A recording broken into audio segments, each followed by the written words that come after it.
What's up, Japanime fanimes? Welcome to WeeaBoomers, the only vintage anime review podcast here on GigaBoots.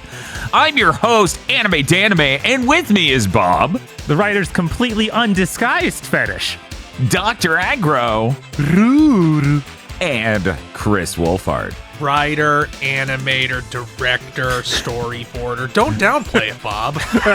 Yes. Imagine a 7-way Predator handshake. That's what the production of this was, and that's right. You may want to check your medications if you were a fan of Panty and Stocking with Garterbelt when it came out 15 years ago. You're old now. You're a geriatric. Mm-hmm. You're dying. Start you're stretching dying. in the morning. Go to one of those gyms that has the hydro massage chair. You'll thank me later. Anyways, that's right. We're here to talk about Gainax's last hurrah, Panty and Stocking. An anime unlike anything else except for, Dead Leaves and Kill la Kill and Promare and all these other things that it's very much... closest to Dead Leaves. Yeah. Oh, yes, it is definitely closest to that. Honestly, I would say even FLCL is kind of closer in like manicness to this than something like Kill la Kill, or in very much Promare, which is somehow both of those are more sedated. Yes, incredibly medicated in comparison. That do not. Yeah, those two have like a story through line. Now, obviously, I know who I'm speaking to. Geriatrics, so you know what Excel Saga is. This is less medicated than Excel Saga. There's a joke I made watching this where I'm like, it's going to be funny when the last 2 episodes are just like Excel Saga. They go, oh shit, we have to have a plot. Fun fact, it was 1.5 episodes. Right, they couldn't even afford 2. I mean, they started pretending there was a plot around episode 6. That's true. They added a character that could return every time and go, drat! Right, only kind of, though. It's like, you started pretending there was a plot by having these 2 other sexy girls. It's like... in that sense, Aggro, Excel Saga had a plot for a really long time because it had that man. Which ultimately became that man over here, that man over there, and the 4 other that mans. Well, I mean, okay, so if you've never heard the story, I don't know if this is apocryphal or not, but the story goes that after they got done making Gurren Lagann, like they went on a company retreat, and Imaishi and a bunch of the guys got really drunk and started going, if I was completely unsupervised, I'd put this in an anime. And they woke up and all that shit was written down, and then they made Panty and Stocking. Now, the question is, did they have 2 seasons of it written back then, or did they have to do another drinking party sometime in the last 15 years? I'm willing to bet that there was never any intention to follow up on the end of this show, and I'm willing to bet the new season addresses it in 30 seconds at the start, if at all. That stinger feels like a great fuck you. Yeah, we were literally making jokes. I'm like, so how long do you think it lasts? 5 minutes? Right? It's like, it's not going to be past the first 15. Like, it's going to be half the episode at most. Now, Trigger, I'm trusting you on this one. You need to do the thing that every other revival of thing from 20 years ago has done, and just have that much time have passed. Do the gag where both them and the Demon Sisters try to do their fitting in a high school shit, and everybody's like, yeah, you have crow's feet now. This ain't working. Get out. How does one describe Panty and Stocking? So this is the show would even describe itself as this. This is a show about excrement. There's the shit episode and the mucus episode and the vomit episode and the semen episode and don't forget the snot episode. Mucus. Oh yeah. It's a lot of fluids. Now, if you've watched Kill la Kill or Promare, imagine if those fused with Ren and Stimpy. Like, imagine the middle point between these 2 different works. And that is where Panty and Stocking comes in. Dead Leaves comes out like 75% of the way towards Ren and Stimpy. Yeah, imagine just the most crass parts of South Park to take those out and try and combine it with that. Ren and Stimpy are in this show. That fucked me up so much. And in fact, they straight washed them because they made Ren a woman. That fucking killed me. There are two ghosts that are obviously Ren and Stimpy, and then they made Ren a woman. By the way, we need to check what version everyone watched. We watched it dubbed, but with subtitles because I was interested in what each version wrote. What did you watch, Aggro? I watched it subbed. Chris. I also watched it subbed. So one of the weirdest things that kept happening is when the title would make a reference to a movie, the episode would occasionally, not always, but occasionally work in one line that is an homage. So Pulp Addiction, I believe, was the name of an episode. They worked in one half of a line from Pulp Fiction in the US dub. In the Ren and Stimpy episode, when Ren explodes because Ren is a dog and its mouth has split into four, it just yells Carpenter. Because the thing. And I was like, fuck you, dude. What? That wasn't even the title. Yeah, I actually, I watched the sub way back when it came out 15 years ago. So I had to see the dub because I'd always heard that it did add more jokes and was pretty good. So I think I was pleasantly surprised by that. I did feel like they did a decent job of adding things that made it more enjoyable. And weirdly enough, and I guess maybe this is or isn't weird, I remember we had this experience watching one of the DBZ films, but I couldn't tell you which one for the life of me. But they went, Lord Slug. It was Lord Slug. Well, no, you don't know what I'm going to... They kept going, maybe we don't localize the F and R slur so much. Oh, I thought you were going to say just... the amount of punching up. The amount of jokes was massively increased in that movie. That is true. That did happen. But no, it was really weird in this. Given the subject matter, I thought they would have gone for it. Given that it was 2010, it would have been a little late for it, but I thought they would have gone for it. But no, instead they're just like, maybe we didn't need 6 uses of the R word in this 2-minute spans of television. I'm like, yeah, you're probably right on that one. Well, my understanding is that shit is more the people doing the subtitles, because the actual Japanese equivalent of the R slur, you're not allowed to fucking say on TV. It's a word that they don't let you use. And I know this because I watched a video about Dan Schneider, how the fuck former is this? Nickelodeon guy, who, as a gag, kept having Japanese characters in the show say it, because there's no rule in America. True. So if a character needed to say some random Japanese shit, there's a good likelihood that unforgivable word is in there. Holy shit. That's...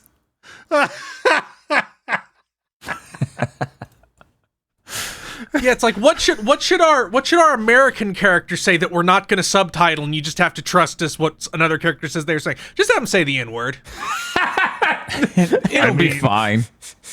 It'll work great, Wooly says. Wooly says this is a good choice, actually.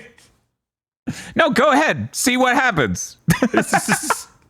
Yeah, no, I thought the dub was good in most places. There are changes. There are lines where, you look at the subtitles and they're doing a very redundant joke about 4 times in a row for some reason, which isn't usual for the show. Right. Usually the show keeps moving really goddamn fast in between jokes, in between things. But this joke this one time was like saying the same joke 6 times in a row in a way that didn't even work in the way that sort of joke works, where it was saying this. So they sort of moved it along. And I was like, okay, that seems like a pretty decent change. Either way, I always enjoy watching something dubbed while reading the subtitles just to enjoy the differences. Like when you're watching a DBZ movie, you go, wow, they said fucking nothing for a minute there. Right. That's not what the US got. Right, yeah, at least this is nowhere near that. Like they punched up an already punchy script. Yeah, because again, this anime is very similar to an Excel Saga with its manic energy. It's nonstop manic energy. But that's more medicated. Yeah. Because in order to do the thing they do every episode of parodying a specific genre, they have to have the tropes and structures built into the episode to do that, which this, by and large, does not give a fuck. Yeah. Like the episode that the Transformers crash down onto Earth and they just eat their hearts and become robots. Jesus Christ. Okay. So I didn't watch this series in its original run. And I was always like, yeah, no, I'll get around to watching it. And as I sat down to watch it this time, I was like, why did I never watch this? And then I watched episode 1. I'm like, oh, this entire episode is a shit joke. I did watch this back in the day, and I elected to not watch the rest of it. Yeah, which is a fair choice. Yeah, no, like the 4 or 5 episodes just focused on a bodily fluid are excruciating to me. I can't take that kind of thing very well. Yeah. But holy shit, we hit episode 6 and 7 and the trans homers start, and I am screaming, crying in my chair. You can't just do that. Yeah, no, that's exactly really funny. That's exactly what I was going to say. Somewhere around episode 6, it becomes a really great series, which makes me feel bad because I'm like, this show is absolutely fucking hilarious.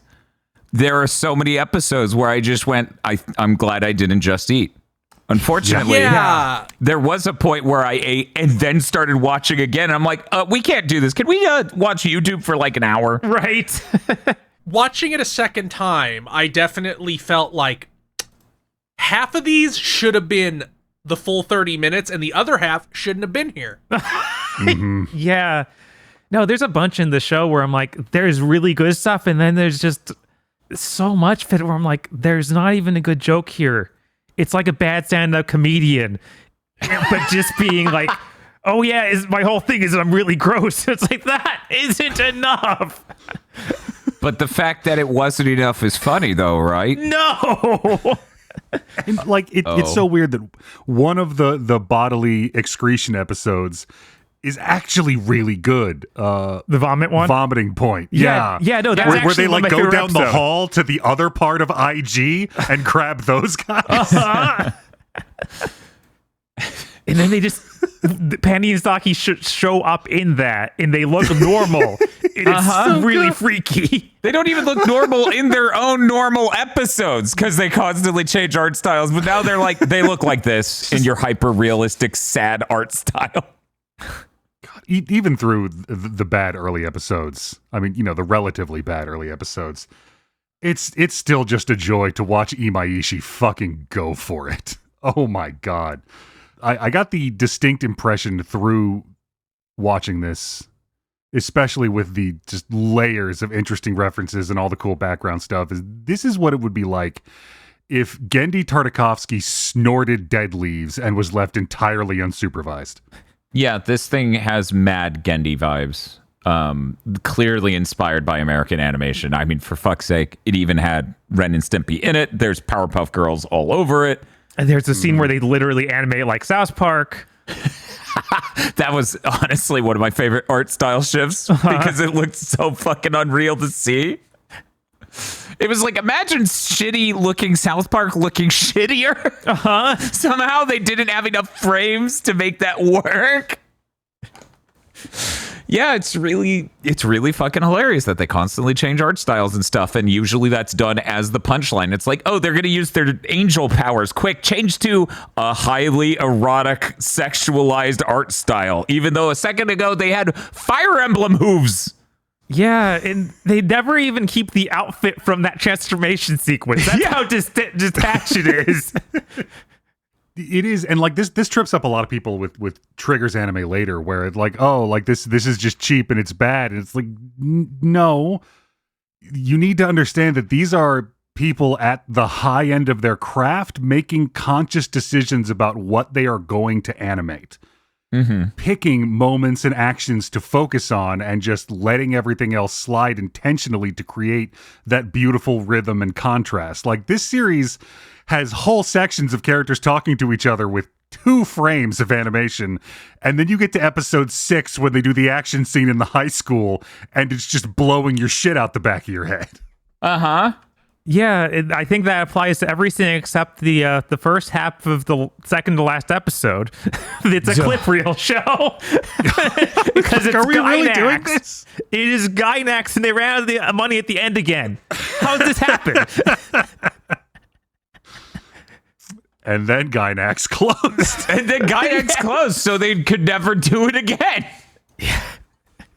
I definitely think my absolute favorite like art style shift is the monkey getting an intelligence upgrade. Yes. Holy shit, that was good. I was like, man, this monkey bit isn't paying off at all. What a shame. And then that happens, and I'm like, oh, this is fantastic. Oh, how did in the dub did they use the word bitch like they do in Japanese? All the time. Did you have a certain place though? Yeah, you need to be more Well, no, it's specific. just like I presume he means like the bitch angels Yes. element. Yes. yeah, like because the Japanese use the word bitch differently than we do. I didn't know how they were going to handle that translation. Yes, they did. Exactly like Okay. that. So I was like, how do you translate that back into English? I don't think you could just call her a slut the whole time. I don't think that's gonna have the correct connotation. I mean, they do that too. They do that too, but not in the spots that would happen. Usually it's stalking, just calling her a slut because she's being a slut. It's not always, Garterbelt. Right. Do you think Sabbath's going to reprise his Don't role think as Sabbath- Garterbelt? I do not think so. You don't think so? don't think so. Damn. I'm going to be honest, though, on that voice cast, he's the worst. Just performance-wise. Yeah, kind of. It's not even that I think he did an especially bad job. It's that everyone else is knocking it out of the goddamn park. Right. Like, it's impressive how basically every one of the girls in this is someone who plays much more like bubbly, cheery anime girl in everything else. And this is just them being unhinged and very much like... Tomoko Kuroki is a freak just like stalking. So that being the same voice actress really works. That came way later. Oh, I understand that. Right. So before that, she was much more known for her light-spoken, down-to-earth roles. I'm just saying she does. Oh, that's Monica Rial. Yeah. That's wild. She yeah, one thing I said to Bob is like, oh, it's cool that for Panty they're like, haha, she's a slut. That's the thing. Anyways, we will now spend the rest of the series detailing how much of a fucking freak stalking is. And I'm like, hey, wait a second. They're like, she's not getting away without being a freak. What the hell? That one's just horny all the time and fucks dudes. That's not, no, what is this list? Yeah, this might be the most sex positive series ever, anime wise. I don't know how Japanese television handled standards and practices. So I envisioned how this would go in an American scenario where they're in an office with the censors with like a set of like, it looks like the evolution of man chart, but it's just the different cheapifications of the main characters going, all right, you tell me where on this scale I can draw her naked from the waist down and it's cool.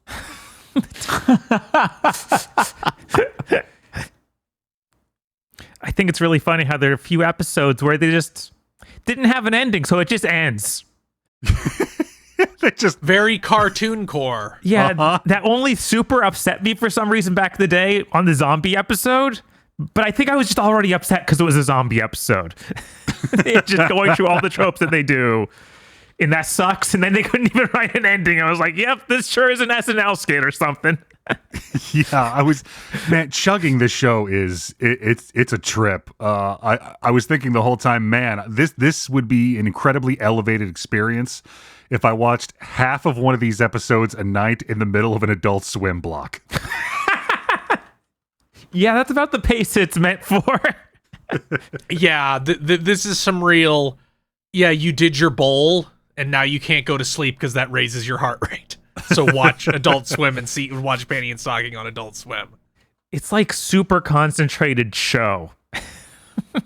Mm-hmm. Yeah, I think I've used this comparison for things before, but it's like a show from a cyberpunk universe where entertainment all has to be really, really high-keyed so you don't start shooting people.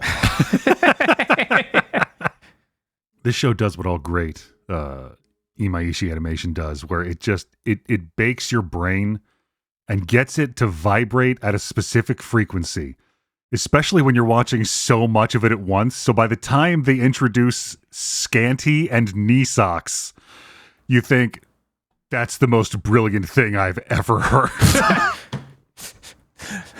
Jesus. Okay. Is Scanty the name of an actual garment? Well, I No, assume just- it's just it's short like- for scantily clad. Right. I figured. Yes, actually. Okay. Is Is it? it like that weird double panty thing? Oh, something called a scanty? It is slang, I'm pretty sure. But scanty is used as a noun for like really revealing underwear. Huh. Okay. Okay. So I'm happy to announce Scanty was voiced by Colleen Klinkenbeard, aka Rachel from Case Closed. That was delightful. That was so Nice. delightful. Oh, and I really appreciate the choice of sticking the major arch demon guy. Whatever his name was, I already forgot. Corset. I think. Yes. Sticking him as the second gen Frieza voice actor. Yes, Kai Frieza, Christopher. Yeah. Harris. Oh, He Yeah. absolutely is perfect for that role no, because I- that I dude's like- mouth that's is good. like always crazy. It's it was delightful. Again, somehow Sabat comes out as the least remarkable person in this cast, unless you just go, wait a second, there's a white guy doing a black guy. That's the only reason you would ever remark on his performance, frankly. In Japanese, he's also like the voice actor is also really big, like shonen villain. Good. But it's Buggy the Clown's voice actor. That doesn't have the same impact as Frieza. Let's just be clear. That's a very interesting For Americans, vibe. it doesn't. It's an interesting vibe. I need to go hear that. I'm really Sounds exactly the same. I bet. I'm really glad I got this on Blu-ray so that way I could see how incredibly rough the live action explosion sequences look despite them filming them on red cameras. Yeah. I fucking Yeah, no, that's the best part of the show. Jesus Christ. That bit. I'm like, never change, Gynax, you goddamn lunatics. There's even if the episode was just rotten, there's not funny even for a second. They do that. And that's always appreciated. God, then Garterbelt blows up and they do it for him. They do it 3 times. It's incredible. Do the reverse shot. Yeah, the reverse was really God, good. my It's the kind of moment that you're like, I will follow this director for the rest of my life. You brought up the Blu-rays. This show still doesn't look good on Blu-ray, which is really sad. Like, they clearly just did not render it a high enough quality at all back in the day. And it's even weirder because in the US version, at least, the title cards for credits at the beginning are full resolution. So you could just look at them in the intro to go, what the fuck? Yeah. As one of these things is Chris 1080p sharp as fuck, and the other thing is, who even knows? Speaking of which, I love the outro. The ED is my favorite thing, frankly. Them bobbing their heads as they die is really good. I was weirded out that they changed it out with new images 2 or 3 episodes before the ends of the show. And I was like, what happened? Somebody had some regrets, and they didn't want to die with them. Yeah, I guess. They're probably... right. Speaking of the very end of the show where it teases another season, I absolutely believe that there was another season greenlit back then, because I've seen ending cards like that on the end of many animes that have had a confirmed season the same day as they aired that episode. I assume the only reason we didn't is because Gynax imploded. God, that whole last episode's weird. Because they try to have a plot, but it feels like I don't know. it's only half written and doesn't actually make any sense. It's like It's so good. it's not weird to me because Excel Saga broke me a very long time ago, and I'm like, oh, we're just doing that. that seemed more logical though. Like, it doesn't even have self-contained logic that makes any sense. Like, where did your revirgining happen and why? And why did Garterbelt? Why was his plan not to have? Like, what was any of that? That made no He sense. used to be Space Ghost, all right? Trust the plan. But yeah, it's not a bad episode by any means, but it just doesn't make any sense, which I guess fits with the show. I also saw it going through again, knowing the twist, that there would be any foreshadowing at all for the stocking reveal. Oh, no, absolutely not. Yeah, none. Literally 0. I was a team in the whole time. Even that after the episode, she went up to heaven. It's like, what do you mean? Yeah, no, it's just horseshit. It's so good. Like this. Every time he came on screen, every time I saw him again was like the first time, going, that's just Gur. Yeah. You can't do that. I really liked the Gur episode. Oh yeah, no, that was fantastic. We talked about sometime recently. I believe it was it was the Devil May Cry Netflix show about that thing you do where you get deep into a series and then you do a sort of prestige episode and how popular that's become on streaming services.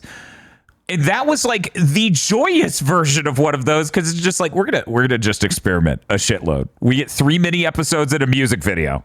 Yeah. I loved every fucking part. I was like, this is awesome. Thank you.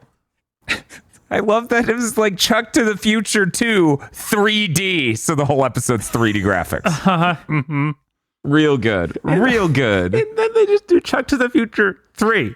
It's Yeah, 3 normal. You already did 3D. You know that this is not right. They're like, you know what's better than 2D? 3D. You know what's better than 3D? 2D. This episode has been too full of excitement. I'm worried that our geriatric panty and stocking fans in the audience, it's too much for their hearts. Oh, Please take a moment to breathe and calm down. They are not going to be ready for season 2. It will kill them. That's where the joke's on you because season 2 will be a very serious, very slow series. That would also be hilarious in its own way. Oh, it would. Yeah. Like if... Again, I keep wanting this to happen. Gunbuster came out.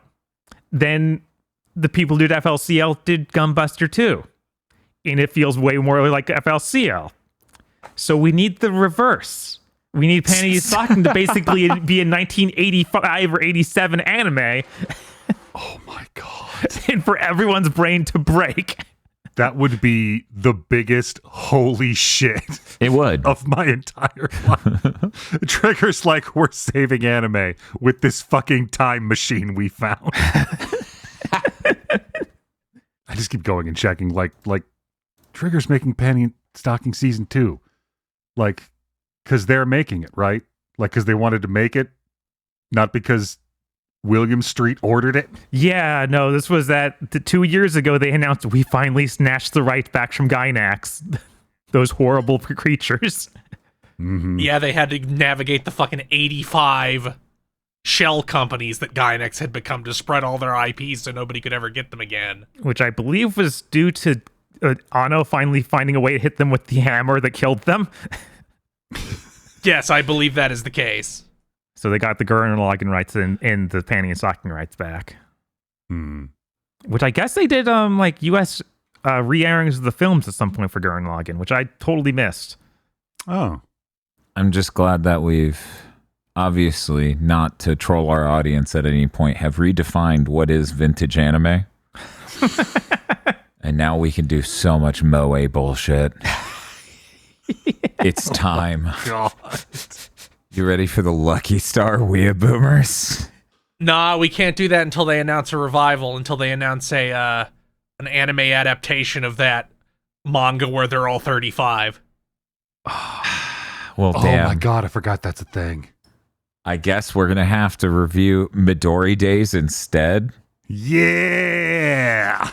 There's our viewer. He's right there. He's in the call. It's just me. You're right. I was like, I think Midori Days was hitting the old. No, he actually would have qualified for that, even by the old standards. Yeah, right? I think It's it getting was there either at late least. last year or this year it qualifies. It's okay. It's all old now. It is. Everything's old. You're old. You're old. You're old. No, listener, listen. You're old. You're getting older even. Right now, you're older than you were a second ago. The primary audience for Panty and Stocking season 2 is in their 40s. No, I don't think it's quite. I think late 30s is probably more accurate. Maybe not even that. I Maybe know. early 30s. Bob's gaslighting them into believing they're 40 and it's working. Don't ruin his magic trick. Trying to make the episode timeless. We're future-proofing our content with wrong facts. And we're not using AI to do it. No, I earned this lie, right? This lie was made up by a real asshole. The AI wouldn't even understand why it's funny. That's true. Yeah. We'll also take billions of dollars to lie to you. We could do that for you. I genuinely don't think I'm ever going to recover from the Transformers episode. I'm sorry. I keep having flashbacks to when her cake case turns into sugar scream. Yeah, that for some reason that hit way better in English because I watched it way back in the day. But I knew even less about Transformers back then, so maybe that helped too. Oh my god, no! Like Optimus Prime steps out, I'm like, oh, this is hilarious, and then Michael Bay Megatron shows up. Oh yeah, that was Michael Bay Megatron. It is. You can't just do that.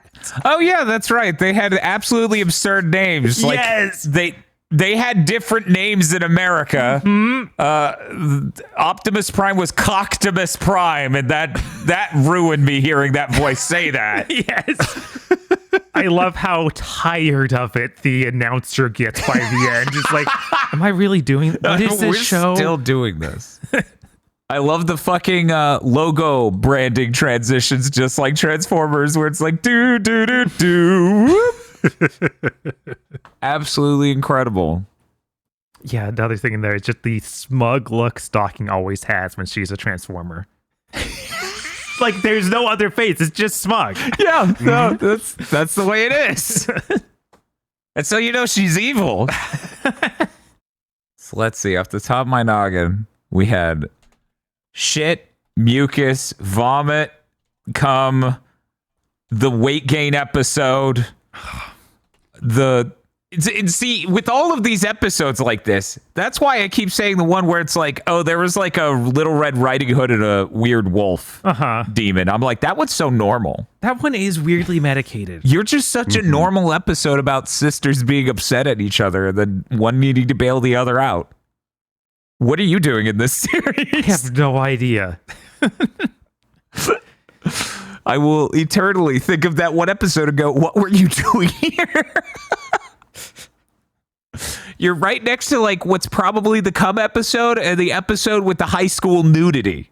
Like, yeah, you're just in the middle of that being a normal fucking thing. I could not believe the bit for the episode about them needing to make money wasn't actually them ending up as strippers. It was them using their broken angel luck stat to just completely bulldoze a casino until, because they're just smug idiots, they just kept throwing money at a rigged game. Yeah. They're very smart. Yeah, I do enjoy how the second half of the series is just going in on, no, these most of them are idiots. They're both just Spider-Man animated series fucking Rhino. Like, look at these fucking dipshits. We act like Stalking has anything more together for the first half of the show and just dropped it completely. You know, it turns out she just had more complicated clothes. It was an optical illusion. Right. Well, gentlemen, I think we need to wrap this up. I think we've done a pretty good job of describing the show and talking about the upsides and downsides. The question is, do we recommend people watch Panty and Stocking with Garterbelt, especially with the new series coming out soon? Let's start with Dr. Agro. Agro, do you recommend people watch Panty and Stocking with Garterbelt? If you're like me and you really can't take extended sequences of people eating boogers and drowning in vomit, and still, yes, never turn down an opportunity to watch Hiroyuki Imaishi just fucking rip. Bob. Oh, man. Yeah, I cannot wholeheartedly say you should broadly watch Panty and Stocking. I can't do that. There's a lot of good stuff in here, but I will not just give my full recommendation. That's not okay. And also, to watch the next season, I don't think you'll need to watch this, just to be clear. It's funny. We actually invited a friend of ours, and we're like, oh, yeah, we already watched 4 episodes because we're recording the podcast on Thursday. Do you want to join us? And they're like, oh, I only watched the first episode. I don't want to miss it. I'm like, this isn't... I don't think you know what you're actually... It's not that kind of thing. I think you could probably jump to the new series and be just as fine. Like, there is... My God, there's not even consistency and structure set up in an individual episode that matter most of the time. Right, like not even like each episode's already 15-minute chunks. And it's not even consistent between the first half of that chunk and the second half of that chunk. It's like 6 minutes, and you don't know what's going to happen in the next 6 minutes ever. It's true.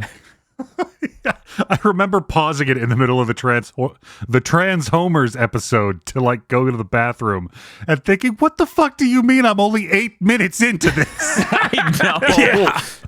This was the most I've enjoyed a thing that felt excruciating to down as though I was stuck in the hyperbolic time chamber. It moves at a speed nonstop that is violent. Yeah, it's kind of hard to believe it's only 13 episodes. It certainly doesn't feel like that. I'm going to go ahead and recommend it if you understand that it is perfectly fine if you just go, oh, this is a shit episode. I'm just skipping this. Because they do 2 episodes per episode. So you just skip halfway through, you're good. Oh yeah, I don't want to see them eat boogers for a whole episode. I'm going to skip further. Under that consideration, yeah, go ahead. Chris, what do you think? Do you recommend Panty and Stocking with Garterbelt? Yes, unless you're offended by anything, then no. It's just, they will hit everything. That is true. If you're boring and uncool, don't watch Panty and Stocking. Oh no, now I have to. No, go watch Dead Leaves first, and that will make you cool. Wait, I watched Dead Leaves, so I'm cool? Yeah, that's how that works. Oh, thank God.